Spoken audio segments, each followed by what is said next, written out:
मेरे जो वालिद थे, मैंने जैसे बताया बहुत पढ़े लिखे थे, तो उन्होंने बहुत गरीब भी थे, उनको कभी कोई नौकरी नहीं मिली, हार्डली उनके पास पैसे होते थे। जो भी बिजनेस उन्होंने शुरू किया, इतनी तालीम हासिल करने के बाद भी वो फेलियर ही रहा। लेकिन उन्होंने बहुत प्यार दिया, और क्योंकि उनके पास पैसे नहीं होते थे तो मेरे हर जन्मदिन पे अपनी कोई पुरानी चीज मुझको दे दिया करते थे। पहली चीज जो उन्होंने मुझे दी थी, उन्होंने मुझे अपना शतरंज का सेट दिया था, टूटा फूटा सा, और उन्होंने मुझे कहा कि शतरंज से आप जिंदगी के बारे में बहुत कुछ चीजें सीख सकते हैं। पहली ये कि कोऑपरेशन और साथ मिलजुल कर काम कैसे करना है। दूसरी ये कि जिंदगी में आगे बढ़ने के लिए कभी कभी पीछे भी हटना पड़ता है। तीसरी ये कि जो छोटे लोग होते हैं, जो आप समझते हैं, कई लोग ऐसी बात मानते हैं, जो पॉन्स होते हैं, जो प्यादे होते हैं, उनकी सबसे ज्यादा इज्जत करना जिंदगी के अंदर। कोई भी इंसान छोटा नहीं होता, हमेशा हमेशा जिंदगी में काम आता है। और कामयाबी हासिल करने के लिए आखिरी बात शतरंज ये सिखाती है हमको कि कभी कभी जिस चीज से सबसे ज्यादा लगाव होता है, जैसे रानी से अमूमन हो जाता है, कभी कभी उसे भी सैक्रिफाइस करना पड़ता है आगे बढ़ने के लिए। दूसरी चीज जो उन्होंने मुझे दी थी, वो एक टाइपराइटर दिया था। आज के जमाने में आई डोंट थिंक किसी को, बहुत सारे बच्चे होंगे यहाँ पे जिनको मालूम भी नहीं होगा टाइपराइटर कैसा लगता है। अब सब कंप्यूटर पे काम करते हैं, तो टाइपराइटर के ऊपर जब आदमी लिखता है और अगर गलत लिखता है तो उसको मिटाने में बहुत तकलीफ होती है। So you have to be very diligent, बहुत ध्यान से लिखना पड़ता है, हम गलती नहीं कर सकते। और टाइपेक्स यूज करते थे टाइप को निकालने के लिए, कभी उंगली फंस जाती थी उसकी कीज के बीच में, मगर बहुत मेहनत से, बहुत डिलिजेंस से काम करना पड़ता था। तो जब मैं उस पर टाइपिंग सीखा स्कूल में कॉमर्स करते वक्त, so the only thing I realise is that practice makes you perfect. तो जो भी काम आप जिंदगी में करें उसको डिलिजेंस से करें, ऐसा करें कि कोई गलती ना हो, अपना पूरा दिमाग लगाकर करें, सोच समझ कर करें, ऐसे करें कि ये काम जिंदगी में आपका पहला काम है और इसके बाद आपको मौका नहीं मिलेगा, और शायद ये काम आपका जिंदगी का आखिरी काम है, इसके बाद फिर मौका नहीं मिलेगा। So do it with that kind of diligence. तीसरी चीज उन्होंने मुझे कैमरा दी थी, क्योंकि बहुत गरीब थे, वो कैमरा चलता नहीं था बिल्कुल भी, सिर्फ उसके व्यू फाइंडर से बड़ी अच्छी अच्छी तस्वीरें दिख जाती थी, लेकिन खिंचती बिल्कुल भी नहीं थी।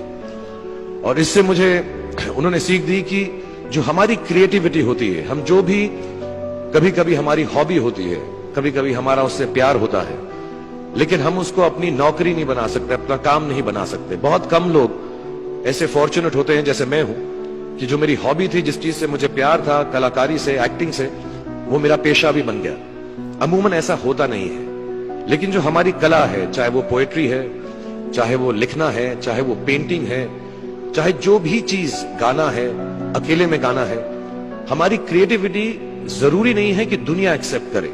जैसे उस कैमरा की तस्वीरें दिखती नहीं है, लेकिन उसमें देखने से खूबसूरत लगता है हर कुछ, वैसे ही आपकी जो क्रिएटिविटी है वो अपने लिए रखें, क्योंकि जिंदगी में कभी ना कभी, कहीं ना कभी ऐसा मुकाम आएगा जब आप बहुत अकेला फील करेंगे। हो सकता है दुख का समय भी आए, उस वक्त आपकी जो क्रिएटिविटी है वो आपकी सबसे अच्छी दोस्त होगी, दुनिया उसको माने या ना माने। आखिरी चीज मेरे वालिद जी ने मुझे दी थी, वो तो मैं जल्दी से बताता हूं। एक, उन्होंने मुझे कहा, एक सेंस ऑफ ह्यूमर हमेशा रखना जिंदगी में, हंसते हमेशा रहना, एक चाइल्ड लाइक इनोसेंस जरूर रखना।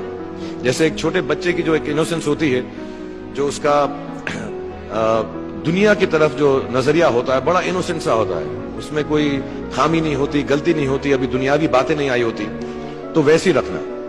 कई बार बचपन में मैंने जब बदतमीजी की या कोई गलत काम किया, तो उन्होंने सेंस ऑफ ह्यूमर से मुझे बचाया।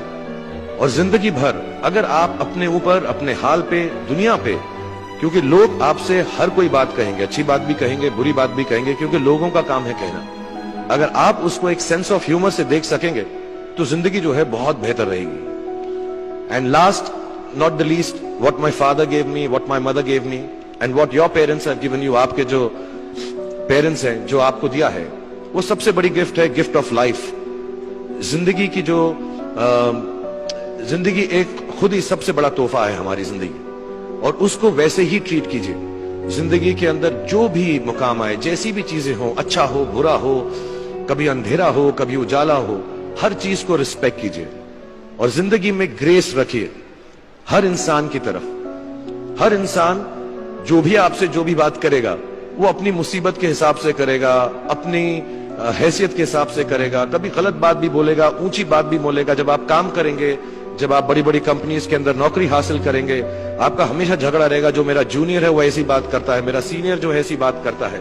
लेकिन सब जो है जिंदगी से जूझ रहे हैं, इस जिंदगी में कुछ बनने की कोशिश कर रहे हैं। सो वो ग्रेस जो है, वो लीवे जो है, हर किसी को दीजिएगा जो आपके साथी हैं, जो आपके साथ साथ काम कर रहे हैं, जो आपका साथ काम नहीं भी कर रहे और जो आपका